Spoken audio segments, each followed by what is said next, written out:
Hello and welcome to The Rest is Politics US. Katty. We, of course, are going to be talking about Trump's tariffs. It's ongoing tariff war today, but there's been a lot of movement since the Supreme Court struck down his tariffs as illegal last week. Trump is petulant. He's upset, exactly as we predicted. He's wildly swinging and overreacting. His approval rating, I think we should just point this out, he has a negative 27-point approval rating. His approval rating is below where it was on January 7th, 2021, Katty K. That would be the day after the insurrection. McConnell and McCarthy said Trump was finished when he got to an approval rating this low. Yeah. But here we are. Okay, but he's flailing now. So he's going to use Section 122 of the 1974 Trade Act. And he was going to put on 10% tariffs, Katty. But, you know, he didn't like some of the news reports. It was hurting his feelings. So he's upping it to 15. Listen, when Donald Trump's feelings are hurt, the rest of the world suffers. That is what we have learned. What is the economic rationale? No economic rationale. We're just going to do this.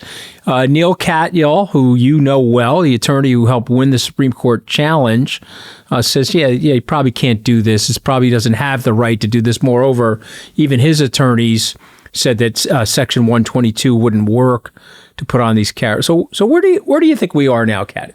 I think Donald Trump, in his reaction to what happened on Friday, has made it pretty clear that he is a president who wants total power.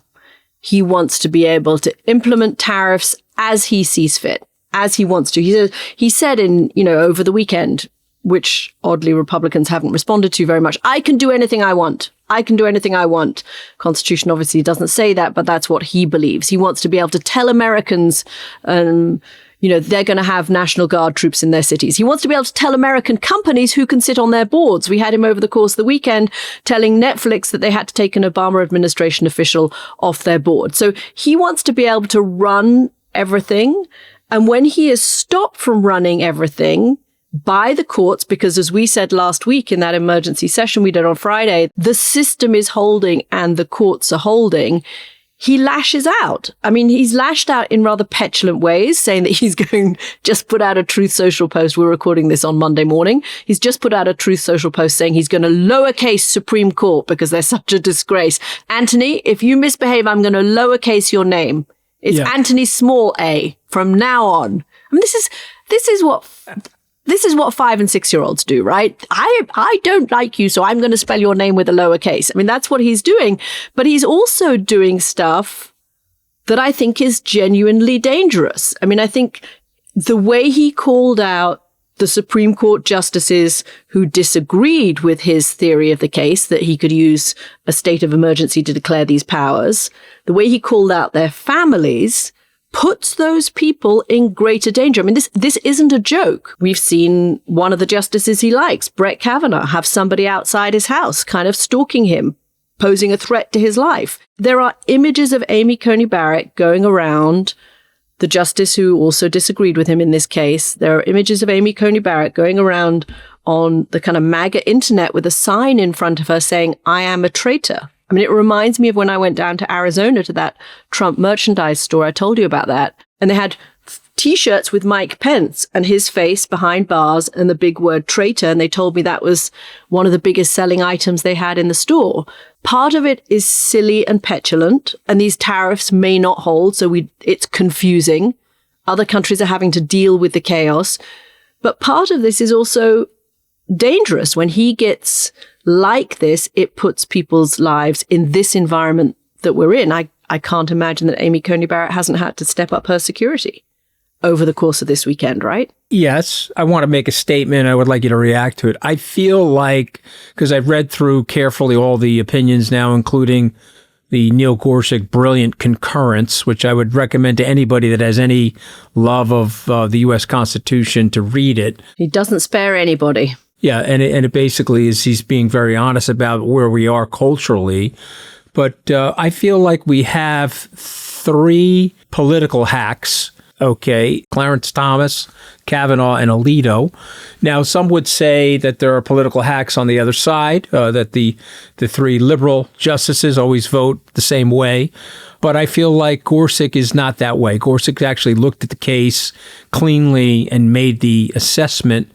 But Katty, what does it say about the legitimacy of the Supreme Court today?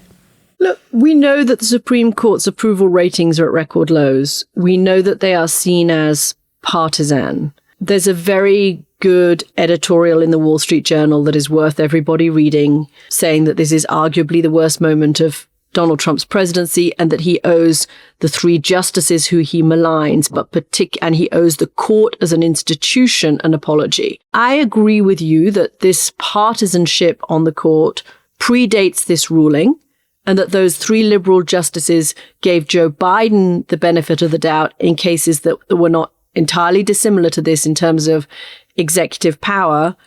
So the court has been drifting in that partisan direction. But I actually believe that you can take a kind of barometer of Donald Trump's anger over the weekend and kind of correlate it with actually the degree to which the court has held.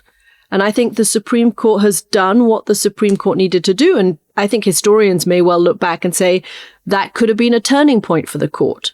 Maybe not some of the individual members who you say are so partisan, but the court itself put down a marker that defended the American Constitution, defended Article 1. Am I being too Pollyanna-ish about the court? No, I think there's a real problem, though, because you have one branch of the government that has no respect for the other two branches of the government. You have one branch of the government is saying, hey, this is toilet paper, the Constitution, and therefore I'm going to be disrespectful and intimidating and threatening to the other two branches of the government. And so it's having an impact. It's hurting the society. There's no question about that. But, and I want to respond to some people that are from Wall Street who called me over the weekend and said to me, oh, you're being too glib. You sound like an MS Now host where you're saying the age of Trump is over.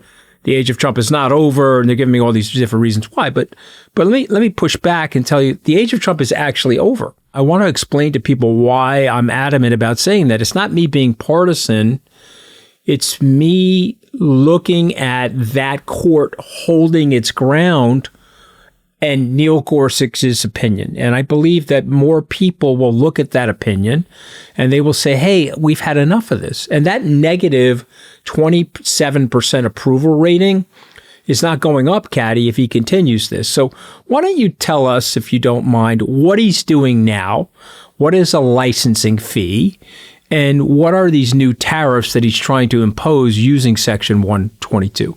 So I'm not a tariff lawyer, but as I understand it, he signed this proclamation. It's a 1974 Trade Act. It allows him to put 10% temporary tariffs, and I think that's the key thing, on goods from all countries. He's raised that to 15% on Saturday.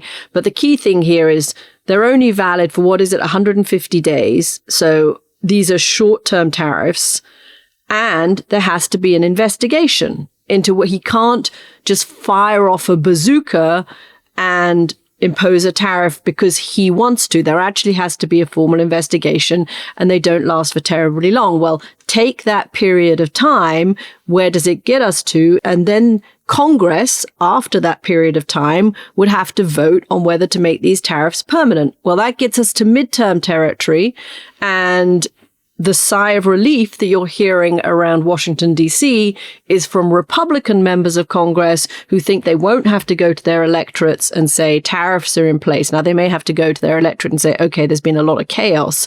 But actually, the good news for Republicans is hopefully that these tariffs come off. I don't see this Congress or any other Congress voting to make those tariffs permanent because they see the damage that it does to them. I was getting texts from European officials who are saying, we don't think this is permanent. Like you saying the Trump era is over, this tariff era is over. So if you're a business trying to make a decision and you've committed to, or you're a country who's committed billions of dollars under some deal that you've done with the administration already, you're now thinking to yourself, well, why on earth would I go and spend billions of dollars in order to get myself a better tariff deal? these tariffs may well not be there in 6 months. Yeah. So Trump could have taken the win.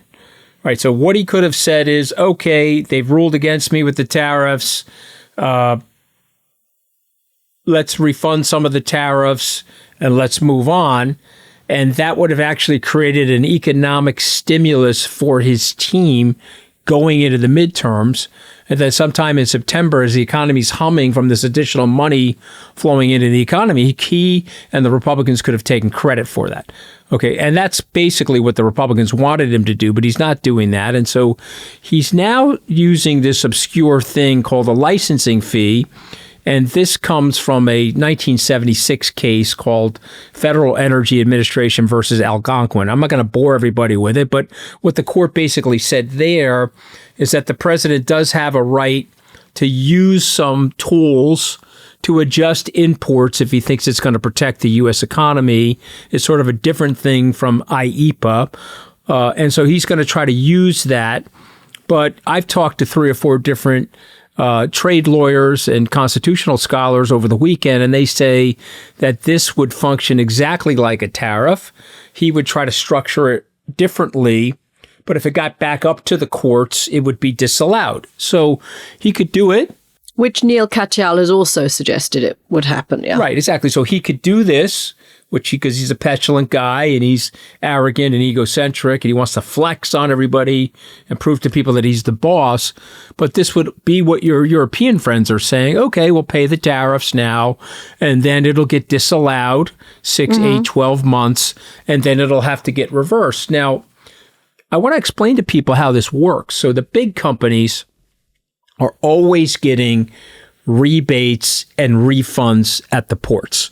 And so I just want to make it very, very clear to everybody, if you paid a duty at the port, there's a system in place to unwind that duty and to credit your account. Now, if you're a small guy, if you're me buying wine or you buying wine, it's a different process.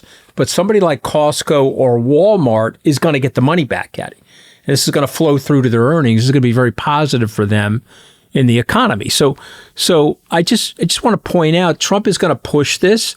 The Republicans don't want it. The Democrats are like, this is great. Continue to push this because this is going to help us as we get towards the midterms. But I guess my question to you is, I haven't heard a coherent Democratic response to all of this. And if you have, tell me what it is, because this is what I'm always worried about.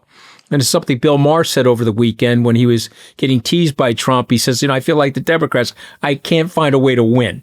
So I don't understand why they haven't responded effectively to this. But if they have, push back on me and tell me what their coherent response is to this Trump disaster. I think you're right that over the last 3 days, we haven't seen a particularly strong Democratic response. When I've had a couple of Democrats texting me saying that they feel they have the momentum going into the midterms. There are also some who are suggesting that we could have kind of inflation creeping back into the economy if there's no new tariff revenue that comes into America. But that's a sort of, pointing the finger at Donald Trump strategy rather than them taking control of this. But I also think the Democrats can look at the polls and see which way the American public is going. And as you and I have had conversations with senior Democrats who have said actually they have had at a legal level quite a lot of wins over the last year, and they would count this one as another win.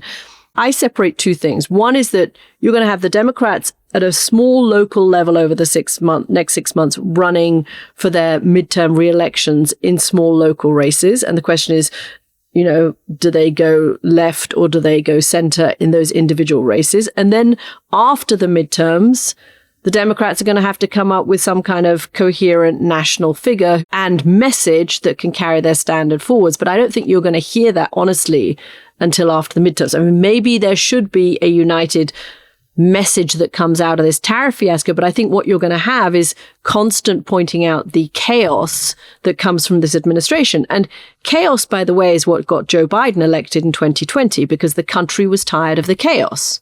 So in a way, there's the old political playbook, which is when your enemy is shooting themselves in the foot, sit back and let them carry on shooting themselves in the foot. And right now, over the course of the last 3 or 4 days at least, the White House has done a very good job of shooting itself in the foot. So maybe there doesn't need to be, what I'm saying is, I think you're right. Obviously that going into 28, they're going to need a very coherent strategy to run an election campaign effectively against whoever it is, J.D. Vance, Marco Rubio. I'm just not sure that you're going to get that in the space of 4 days from a party that still hasn't gone through its primary season and doesn't have a leader yet. But they only need to, the polls, you mentioned one poll. Let me ask you about these polls. There's this CNN poll that came out this morning. Hispanic supporters dropped from 41 to 22% in the last year. Independent supporters dropped from 41% to 26% in the last year. 18 to 34-year-olds has dropped from 41% to 25% in the last year. And here's the worst number for the president. Only a third of the electorate thinks that Donald Trump has the right priorities. I think those poll numbers are brutal for the administration. So here's a question for you, Anthony. Does he now try and turn them around? What does he do to now try and get everyone going into the State of the Union, Republicans, MAGA, and independents alike, and the overall electorate are saying, we just want him to talk about affordability? Is that what we hear at the State of the Union, and is that what we hear from the White House? No, I don't think so yet. He lost the case, and so he's going to be very fired up about this. But I'm going to make a couple of predictions quickly. Okay, I think this licensing fee gambit dies on arrival, less than a 5% chance that it succeeds. I think. What's the time frame on that? He's got to go. He's got to go right now and say that he's using this. And then Neil Katya and those guys are going to go to the court and they're going to get what's called an injunction or a temporary restraining order, or TRO, to stop the American government from imposing the licensing fee. And I think that's going to be successful. And then if you're telling me that the Treasury or the Department of Justice is going to negate the court, then we have a full-on constitutional crisis, at which point I don't think Trump can survive that, because I think he got pushed on Greenland by Thune and McConnell and those guys. And I think they'll say, hey, man, we're not up for this. And oh, by the way, your approval rating is going to go to 26%, down from 36%. So that's number one. Number two, apropos to what you said about the European business leaders, the clock is now running. The 150-day clock becomes a real story. First of all, I think somebody like Neil Katya can get that too invalidated, because it doesn't really work based on the balance of payments test you need to have in Section 122 to apply the tariff. So that's probably not going to work. He could go to the Congress and say, okay, I need you to pass tariff legislation. They're not going to do that, Katty. Right? They're not going to do that. No. There was meant to be a new round of trade negotiations with the Indians. They pulled out this week. It was meant to be this week. They have just pulled out. That is a symbol of how the rest of the world views this. We don't need to negotiate with you anymore because you don't have the big stick anymore. Somebody I know who's in the trade department in this administration told me that it was last summer. It's great. Under Trump, we actually have leverage with big trading partners. Now they have no leverage. They've just lost their leverage. He has just given away America's leverage. So, and I agree with that. And I'm going to make this last prediction because this is classic Donald Trump. He will then cut deals. He will then go to the Indian government, the other governments, and he will cut deals that are off of the IEEPA decision. They will be lower tariff deals. He will then declare victory and call these the greatest trade deals in history. All caps, right? Yeah, all capital caps. letters. In all caps, yeah. So we're back to all capital letters. He'll be using all greatest. caps. Okay, that's great. But this is exposing something that at some point the American body politic, public servants, the American electorate is going to have to address. We have a extremely dysfunctional political class because the leaders of the Congress should have gotten out last Friday and they should have made a joint statement. I am Chuck Schumer. I'm John Thune. I'm Mitch McConnell. I'm Hakeem Jeffries. We resoundingly support and defend the 3 articles of the Constitution. And we resoundingly support the decision that the Supreme Court made in defense of the Constitution. But they did not do that, Katty. And that's telling you that this is a failed political class and very dysfunctional. And I think that's what Neil Gorsuch is trying to say. Neil Gorsuch is trying to say to the members of Congress, guys, to your point, wake up. Where have you been for the last year? Step up. You are part of the Constitution. You've got to do the thing you are meant to do. So it's going to be very interesting to see. The State of the Union is Tuesday night. It's going to be super interesting to see how he is received. I'm going to be watching to see whether all 9 members of the Supreme Court are there, because I think actually this is the moment for the conservative members and the liberal members to come together and the centrist members, the swing voters, and support each other. I've been watching Mexico over the last 24 hours with some increasing alarm, Anthony, and not just because my daughter was about to go on holiday there, which I'm now rethinking, but the speed with which things have blown up in Mexico over the last day or two, I think is worth noting. But I'm also interested in whether this is a strategy from Claudia Sheinbaum to go after the leaders of cartels that has then caused this outpouring of violence across the country, and whether this is a strategy that can work. So quickly, just to update people, members of CJNG, I'm just going to call it that, the CJNG cartel have unleashed a wave of violence across 20 Mexican states. They've torched businesses, they've put up roadblocks, and it's all in retaliation for the killing of their leader, who goes by the name of El Mencho. He was declared dead yesterday after he was seriously injured in a shootout between his bodyguards and the military commandos who'd been deployed to capture him. We do now know that the raid was supported by American intelligence. 26 people have been killed in unrest across the country. Since then, you've got these kind of extraordinary photographs from Puerto Vallarta, which is a tourist resort of columns of smoke. Americans living in Mexico have been told to kind of shelter in place. The drug war in Mexico and how to handle the drug war has been going on for decades. Some presidents have tried clamping down very hard. I remember Felipe Calderon, who was elected in 2006. He tried to clamp down very hard on the cartels during his 6 years in office, and some 60,000 people died. The subsequent 2 presidents, Peña Nieto and AMLO, both went much softer. Claudia Sheinbaum, looking at Donald Trump and Donald Trump's threats to use military action against the cartels. And after Venezuela, you don't want to mess around with that. You take it seriously. She is also taking this much more draconian approach to the cartels, going after this guy and killing him. It'll be supported by Donald Trump. He likes to see this kind of display of force. But it's not clear from history, Anthony, whether actually doing this kind of thing helps, because you end up splintering these cartels and you can cause more chaos than you wanted in the end. So I guess this is something that the Trump administration wanted. I don't know if they were involved in the operation, but beyond the intelligence, I don't think they were involved actually militarily, kinetically, but it's certainly something they'd welcome. But it's not always the smartest way to handle these drug wars. So let's talk about President Sheinbaum, the president of Mexico. As you're pointing out, her hand was sort of forced by the American government. Has this weakened her? Probably not in the short term, but it depends how quickly this violence can be tampered down. Now, you had a big uptick in the number of people. Calderon played tough, and it did weaken him because there was so much violence across the country. Apparently, some of these roadblocks are already coming down. The government is trying to say, look, we are reasserting control. But if we see ongoing violence and it starts to impact Mexican people, then it does weaken her. She has another 4 years in office, so she's in office for a while. She doesn't have to run again for an election. It just depends how this plays out. And I think you can't judge that just by the death of one person. I'm going to turn it back to Trump for a second, okay? So yeah. I think Trump wins here because, he's occupied with his loss with the Supreme Court.